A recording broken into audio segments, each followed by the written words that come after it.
And welcome back, everybody, once again to Biz&Balls. Today we are here for another interview. What a banger of an interview this is gonna be!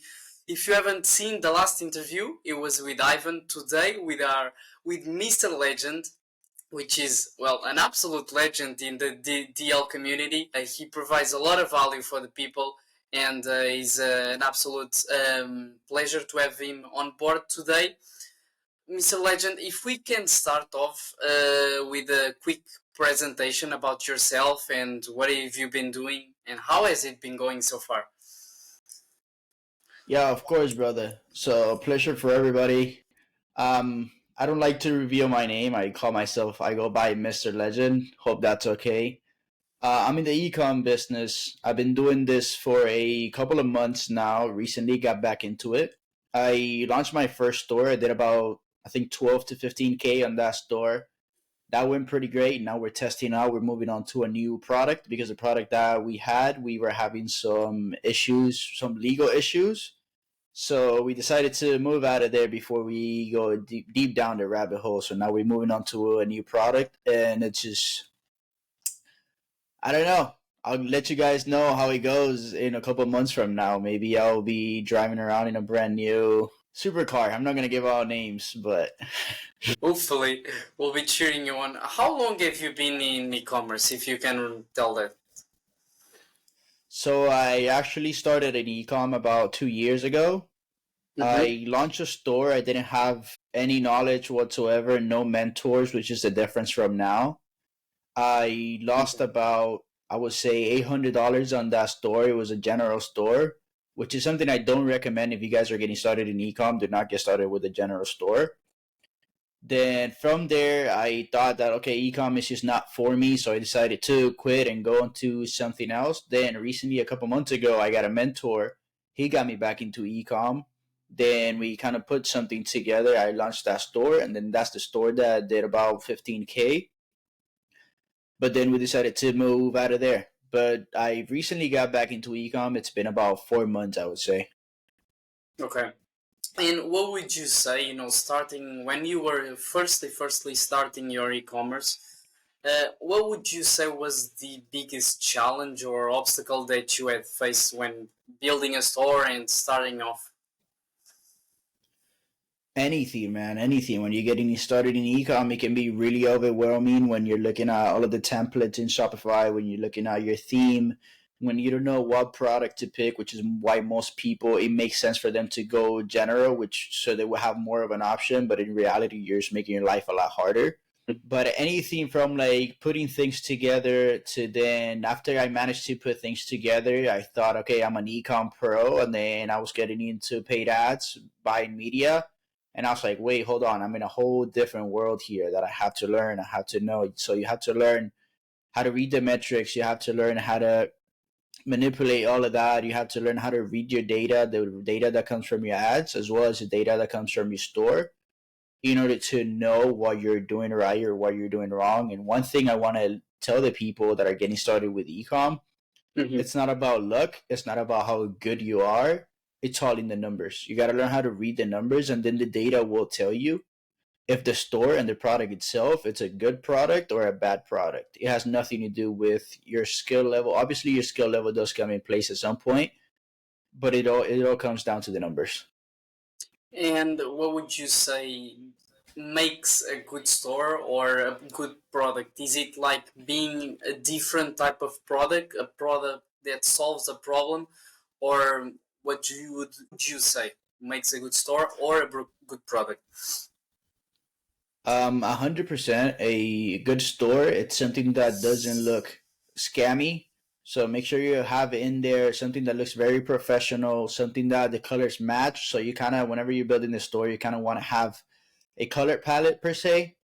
You want to have some trust badges. You want to have multiple things in there that you look at it, and basically you look at the store from an outsider point of view, and you would think to yourself, okay, would I buy from this site, or would I myself go into this site think this site is like horrible and I would just not buy from it because it looks scammy? But that goes into when it comes to the store. Now, when it comes to products, like you're mentioning, yes, problem solving does come in place. A wow factor also come in place, and also Just something, if a lot of people are selling it and it's making money for a lot of people, then go and do the same thing. You don't have to reinvent the wheel, especially if you're just getting started. It's going to be a lot harder for you to bring a new product into the market because you don't know how to market. You don't know the organic approach or the paid approach. You don't know which approach you're taking in the first place. But yeah, definitely a good product, problem solving, wow factor, and a product you want to make sure that's a product that you can potentially scale up to build it into a brand, not a random product that you think is cool because it has a couple lights and that's it. Okay. And one thing I think many people, when starting commerce, probably struggle with is something that you probably know very well, which is running ads. And I think a lot of people struggle with running ads. How do they do it? What is an advice you can give to the people listening about ads? Look at your numbers. 100%. Look at your numbers. Study your numbers.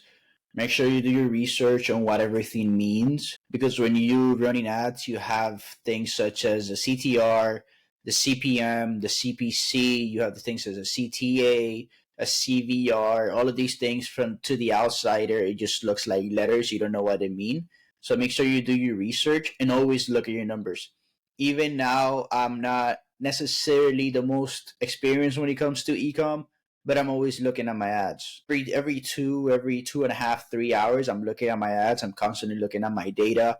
I'm constantly looking at how everything is doing and learning how to read the numbers. That's the one main thing that I would tell anybody that's getting started into paid ads.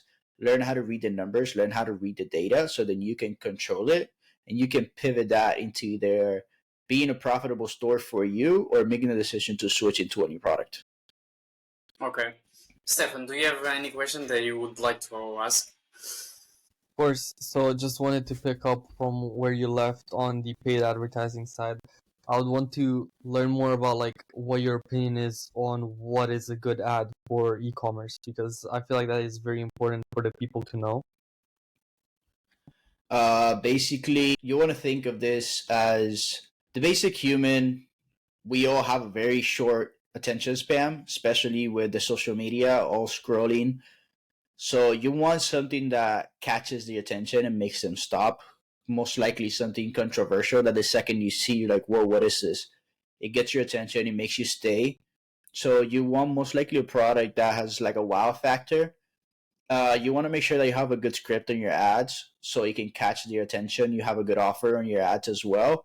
And 100% do not put your offer, start the ad with an offer. Start the ad with something controversial, like, for example, the trend that's going on now of, like, say, for example, a bull is hitting a guy and then it transitions into like a dealership video or something like that. That trend right now, it's something that you see and it catches your attention, it makes you stay. So a lot of businesses are using that. So you can do something like that that would make the person stay. You want to put in your offer within the first 3 to 5 seconds, not be too pushy with it. Then you let that ad run. You put a little bit, some more of a, I guess in a way, some more script, unless you have a UGC video, which UGC videos I do recommend a lot. If you can manage to get your hand on those, whenever you're putting script, make sure that your script is persuasive enough to let the audience know what your product does, what's your product, what is the problem that your product is solving, why do they want this product, and then at the end you put another call to action, another CTA, which basically reinforcing your offer. And you want your ads to not be too short, but at the same time don't be too long. My advice to people out there is when you're making an ad, make an ad anywhere from like 13 to 15 seconds long, all the way to 30 seconds long, 35 maximum, and that's a push. But anything longer than that, you have to really, really, really know what you're doing, and your video has to be really engaging. Otherwise, people are just going to get bored and they're just going to scroll away.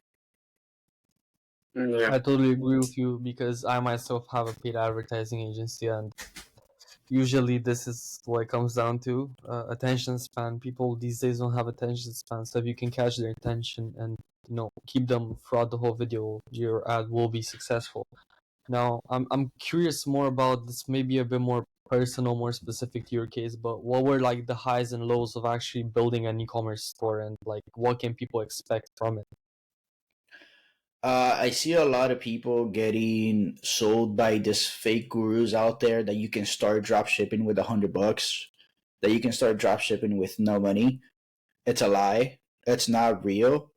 When you're starting drop shipping, you need anywhere from $500 to $1,000, and this is not the money to have in your account. This is money that is going to be constantly coming in, because if you want to take the organic route, you can take the organic route. I would highly suggest people to take the paid ads route.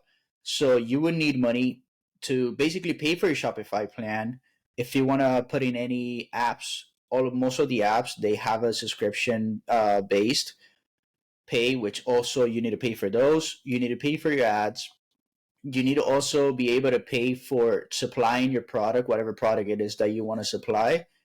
If you are running in a low budget and you want to sell high ticket, it's not going to work for you, because you need to supply your product, because you can't sell the product without supplying it. You need to buy the product from your supplier, send it out to your customer. So you do need some type of money to get started, and also some money that's constantly coming in case something goes wrong. Say, for example, a chargeback, or this is a little bit more advanced once you're making a couple $1,000 on Shopify. Shopify likes to hold payments sometimes. So if for some reason Shopify decides to hold your payments, or you have a problem with your payment processor where you can't get the profits from your store, and then you don't have any money to run down back on your store, you're pretty much stuck, and your business is just going to go downhill. So the biggest lie is that you can start drop shipping with no money. It's not real. All right, sick. And again, another personal question, maybe this inspires more the dropshippers out there, is like, what does your routine look like? When do you wake up? How much work do you get done? Oh man, this is intense. I wake up every morning at 3:45. Again, this is my personal thing. You guys don't have to do this. I wake up every morning at 3:45. I either read a book or I watch some type of business related podcast. I make my breakfast, go hit the gym. My gym opens at 5 a.m. I hit the gym until like 7:30, 8 a.m. I come back home, I take a quick shower, eat some more breakfast again, and then I just get started. I just get down to business. I put my phone to the side. I put my phone on do not disturb, so only my emergency contacts can actually reach me. But I keep all of my distractions away, and I just get started. It's either I have to look at my ads, or there's always some type of work to do, and either improving your store, looking at your ads, or I don't know, doing some outreach to get some another potential customers. There's always something to do. And I'm pretty much doing that all the way until midday, where I stop to eat some lunch. Whenever I'm done eating lunch, I go back into it, and I'm pretty much working all day long. Whenever I'm not working on my store and I'm doing things like this, like I'm doing with you guys, if not, I'm talking with clients for other type of businesses that I'm doing. But I'm always working. I'm always working. I like to preach this and tell people that success usually comes to those who are too busy looking for it. So if you sit around and you're like, okay, how do I get successful? Okay, I'm going to start chasing down money. You're never going to get anywhere. Instead, you should find a purpose over pleasure, 100%. I also tell this to anybody. Find a purpose, chase that purpose, and work for something. Don't work for the money. Don't work for the end goal. Work for the actual journey itself. Fall in love with the actual journey itself, and then money will come, success will come, and you're not even going to realize, because you fell in love with the journey and the game, that you're going to be so focused on that you're going to look back at it 4 or 5 months from now, and you're going to be like, whoa, I didn't even realize that I could get to where I am right now. Love the way you said it, bro, with that the people that actually are too busy to find success or work for success, success comes to them. I really love the way you said it. Obviously, this is inspiring for me. Not only I wouldn't wake up at 3:45 myself, that's way too early, but for the people out there, just look at this and take an example. Like, this is what people do in order to win. Like, they're so obsessed with the journey rather than the destination that they love doing this. So I congratulate you for that, and people should literally be inspired by your journey and should wake up Yep. earlier, obviously, but also work more, because you just said all you do is work. Obviously, you go to the gym and stuff like that. So again, I congratulate you. That's very inspiring. Pedro, if you have any other questions, that's kind of it for Yeah, me for now. yeah, I also think you're an absolute inspiration, not only for the people listening, but also for inside of DL. And I want to say, I want to ask to end off, what would you say is the greatest accomplishment that you have achieved over the years that you've been in e-commerce? Let's just say I used to smoke a lot of weed. I was a teenager doing really stupid things. I used to smoke a lot of weed. I quit that about a year ago. And in less than a year, I went from literally having $25 in my bank account to now I don't like to say how much money I have, but I live Yeah, comfortably. yeah, And I've met with some big superstars. I have in my contact list right now is worth over $200 million. Just of a couple of contacts that I have in there. I've met with big, big, big people like Mike Tyson, Grant Cardone, Mike Chandler, Arnold Schwarzenegger. I'm talking about big, big superstars. And all of this has happened within the past, I don't know, 5 to 6 months. I have personal numbers of multi millionaires. Um, three of them being my coaches. One of them being a guy that's worth over $200 million. I have two mentors in e-commerce. Both of them combined are worth over $150 million as well. I have both of their personal phone numbers, and it's crazy how I went from a teenager in high school smoking weed and playing video games to I pretty much cut all the bullshit out, and in less than a year I am where I am now, and I can't wait for the future and what the future has for me. And like I said, like I was telling you guys, I'm not really focused on the destination or where I am going to be. I'm mostly just focused on, okay, I'm doing what needs to be done every single day, because yesterday's wins are nothing else but yesterday's wins. They're not today's wins. They don't carry on. Because a lot of people, they win yesterday or they win 2 days ago and they're like, all right, I did something for the week. And it's like, no, you need to keep moving every single day. So I focus on that. Every single day, I'm moving 1 or 2 steps forward, and I just can't wait. Like a year from now, being in like some crazy place that I would never imagine it was even real. yeah. Yeah, well, I think from us, we just want to congratulate you and wish you the best luck for the future. Stefan, do you have anything to add, or can we just end off? Would you like to add anything? No, that's kind of it. Really, it really is kind of it, because I don't have any questions, and I just want to say that your journey is really inspiring, not just to me, but I suppose to everyone else. Yeah, And yeah, this just shows off like what happens when you work. So guys, just get to work and do your tasks I when do they. want to touch on one thing that you're saying. My schedule, when I say I work, the difference is a lot of people are going to try to do it. They're going to try to work all day. It's not necessarily working all day, but it's being effective with your time. yeah, Because a lot of people, they say they work, but they work on the wrong thing. A Mhm. lot of people spend 20 hours working and they're working on 20 different things and they never get anywhere. That's the difference with someone that's super high performing. They only work 2 or 3 hours a day, but they're really effective with their time and they're working. They know exactly what to work on. So that's the difference. Mostly about just putting in the hard work, which you need to make sure that you're putting in the hard work on the things that you know you need to be doing, not putting in the hard work on different things and actually not getting anywhere. yeah. Yeah, I I think, agree. yeah. Yeah, I think yeah, go that's a ahead, nice Pedro. way to end off. I think that's a nice way to end off. So we're gonna cut it right here, guys. Don't forget to watch the latest episode. This is a very good one. We just try to bring you the most value as we can. Also, don't forget to subscribe to our channel and to our socials. in our Instagram. You have the link to join Digital Launchpad if you want to change your life for good. You have so many options in there. Just go ahead and take a look. From us, it's everything. We'll see you in the next episode. And until then, stay safe, guys. Take care.